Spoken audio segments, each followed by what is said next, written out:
أعوذ بالله من الشيطان الرجيم.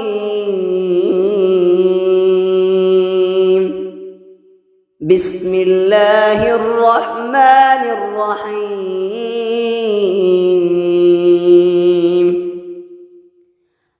أرأيت الذي يكذب بالدين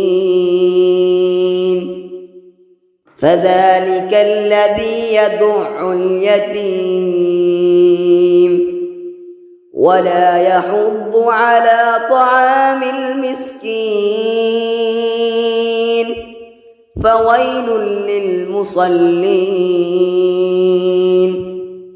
الذين هم عن صلاتهم ساهون الذين هم يراءون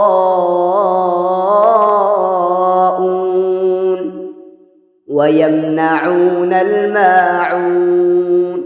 صدق الله العظيم.